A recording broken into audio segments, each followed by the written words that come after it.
Aduh, aduh, aduh, aduh, aduh. Aduh, aduh, aduh, aduh, aduh. Ya, selamat datang kembali di channel YouTube kami. Oh, belum lah. Udahlah. Oke, siap. Channel BSB. Gimana Om Sam? Apanya gimana?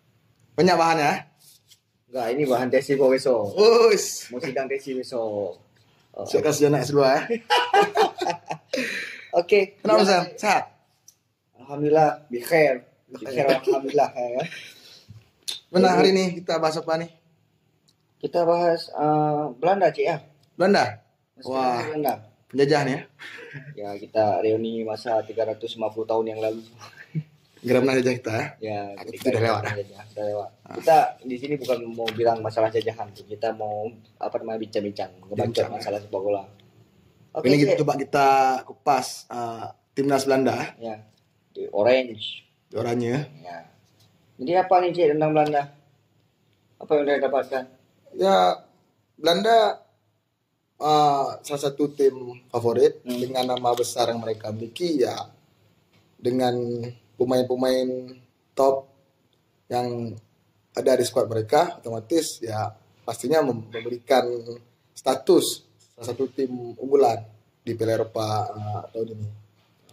Tapi Cik, kalau dilihat dari statistik kualifikasi kemarin, Belanda satu grup dengan Jerman, berada di posisi runner Runner up up. ya, lolos ke peringkat runner up ya. Ya, Peringkat peringkat final runner ya. up dengan kemenangan 6 seri sekali dan kalah sekali. Gimana mungkin sepak terjangnya pas pergelaran Euro nanti? Ini kan posisinya runner up grup di kualifikasi kemarin. Ya. Gimana kira-kira sepak terjang di Euro nanti untuk Belanda itu sendiri?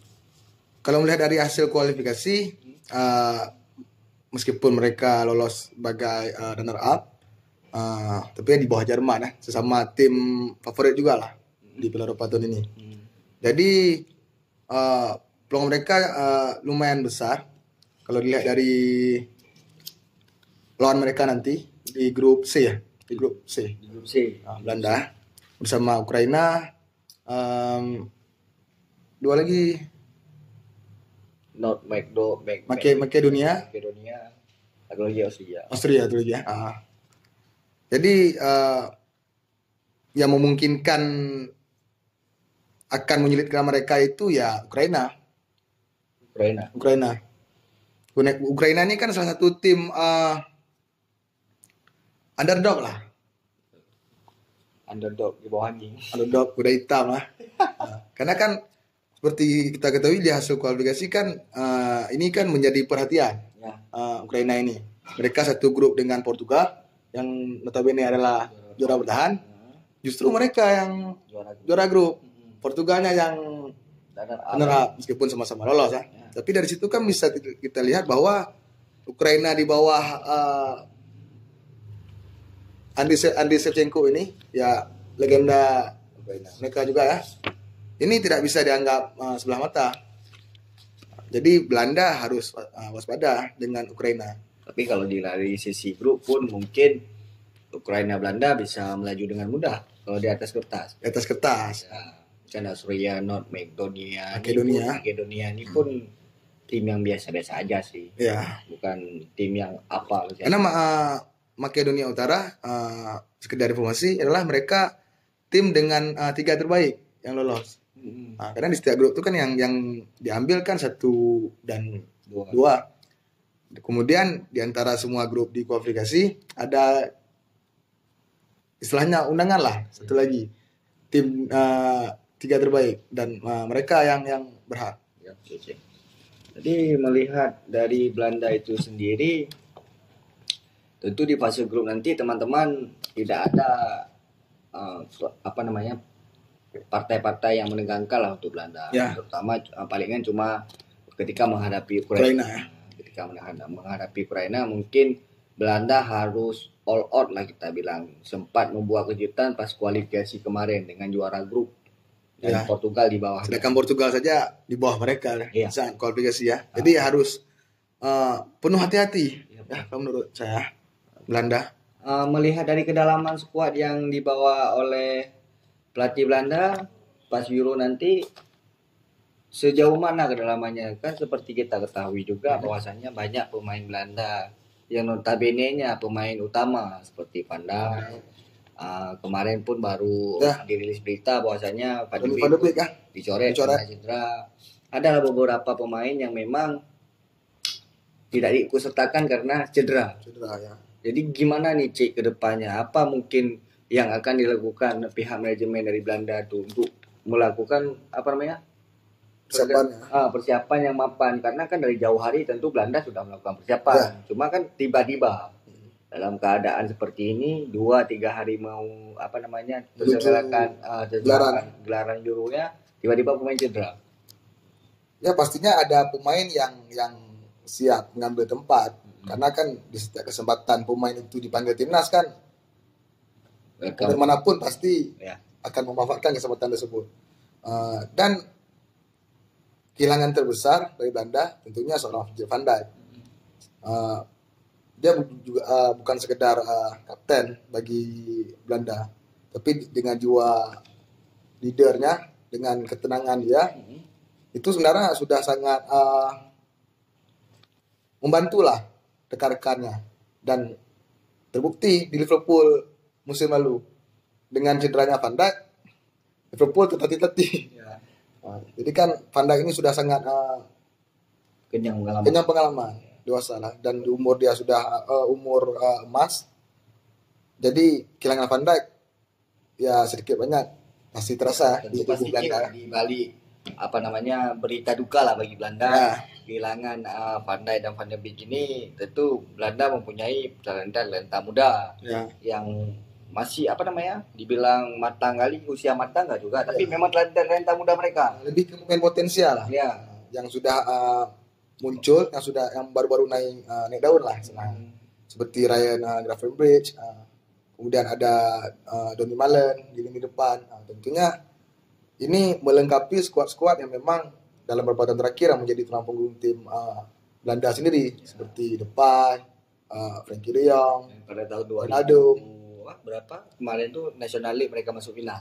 Kalah dari Portugal. Salah sama Portugal. Maksudnya adalah pemain. Di situ kan sebenarnya mulai titik balik Belanda tuh. Karena kan setelah 2014.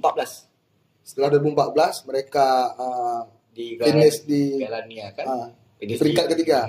Setelah itu Belanda seperti menghilang. 16-18. Jadi 2 event besar selanjutnya mereka absen di Euro 2016 dan Piala Dunia 2018. Mereka cuma sekedar jadi penonton ya. Itulah mungkin namanya regenerasi ya. Karena kan berbicara generasi, itulah salah satu faktor Belanda sempat tidak muncul lah di turnamen-turnamen besar.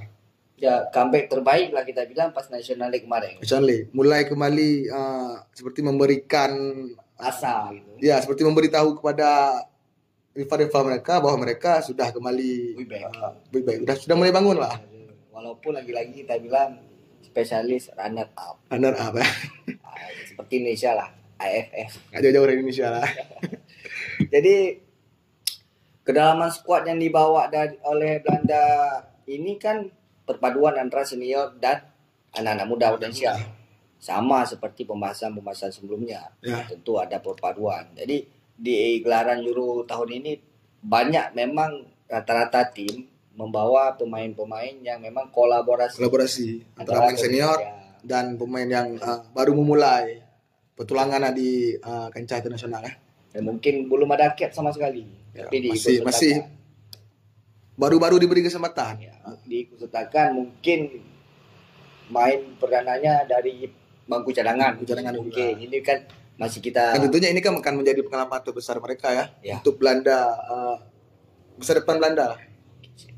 Jadi dari skema kemarin, Aceh mungkin ada melihat skema pas kualifikasi Belanda kemarin itu, mungkin lebih paham, bisa jelaskan apa yang akan dimainkan ke depan dari Belanda. Semenjak Frank de Boer ditunjuk sebagai pengganti Ronald Koeman, Belanda kan awalnya sempat terseok-seok. Dalam artian masih bisa dipahami bahwa dia masih butuh waktu untuk beradaptasi dengan pemainnya. Jadi awalnya sempat menemui kesulitan, sempat ada isu-isu pemecatan lah dari Frank de Boer.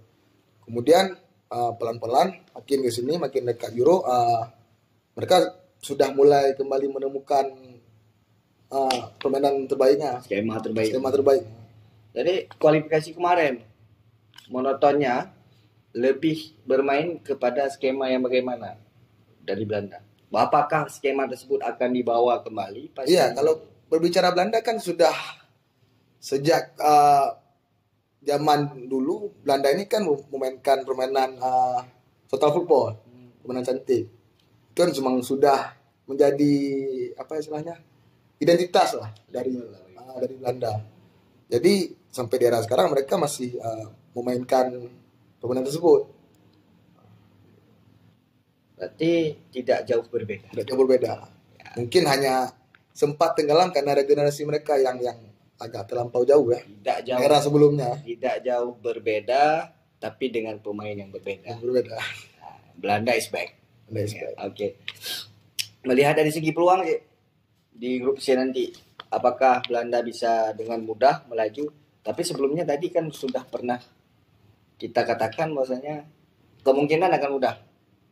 Hanya Ukraina yang mungkin bisa jadi batu sandungan bagi mereka. Itu pun perebutan peringkat 1 dan 2 mungkin. Dan masih ada juga tiga terbaik nanti ya. Terbaik. Tapi kan sekelas Belanda kalau dengan katakanlah dengan grup yang bukan grup yang terlalu sulit seharusnya ya. Kalau tidak bisa lolos sebagai juara grup kan akan berat juga bagi mereka nanti saat di fase jadi gugur. Harus all out walaupun bukan di grup mereka. Bukan di grup mereka. Oke. Lagi Cek, ada tambahan mungkin untuk Belanda setelah kita membahas tadi mengenai fase kualifikasi kemarin, fase grup yang akan datang, itu kan skema yang akan dipermainkan oleh Belanda. Mungkin ada isu-isu lain dari Belanda pas gelaran Euro nanti. Ya, sejauh ini belum ada isu-isu ya karena kan menjelang pergelaran Euro ini kan pasti semua tim sudah sangat fokus. Salah satu seperti pelatih Belanda sendiri, dia awalnya kan memang pemain yang sudah bergabung dengan timnas tidak boleh memikirkan hal-hal lainnya, termasuk isu-isu masa depan mereka. Jadi Van de Boer ingin pemainnya fokus total di gelaran kali ini. Banyak pemain cedera pas mau gelaran Euro rata-rata sih gara-gara pertandingan uji coba internasional kemarin. Iya, karena kan jadwalnya agak padat. Dan seperti kesannya ya memaksakan lah. Tapi kita tahu itu dari aturan FIFA gitu kan. Karena kan pemain bukan robot seperti kita tahu. Seharusnya gitu. Seharusnya kan menjelang turnamen bergulir, seharusnya kan jadwalnya ada jeda lah barang dilonggarkan lah. Ada jeda lah barang 5 hari gitu kan. Untuk fokus ke pergelaran. Karena kan kejuaraan. Kalau dipikir-pikir ya sayangnya imbasnya tetap pemain kan. Ya, di saat cedera menjelang H-1, H-2 itu kan sangat perih. Ya. Van de Beek dicoret. Van de Beek harus merupakan mimpinya untuk pemain pertama kali di Euro. Iya. Berarti gitu aja Cek ya. Ya sejauh ini kita fokus fokus Belanda pada kesempatan kali ini. Jadi teman-teman semua lagi-lagi tidak bosan aku sampaikan bahwasanya jika ada komentar untuk membangun channel ini silahkan langsung aja di kolom komentar, dan juga jangan lupa untuk membangun lah biar kami makin semangat membangun dan mensupport kami agar kami lebih semangat untuk bacot ya. Jangan lupa tentu di subscribe ya. Like, share buat teman-temannya gitu. Ya, semoga apa yang kami sampaikan pada kesempatan ini bermanfaat bagi teman-teman semua. Sekian dari kita Cek ya. Salam bacot.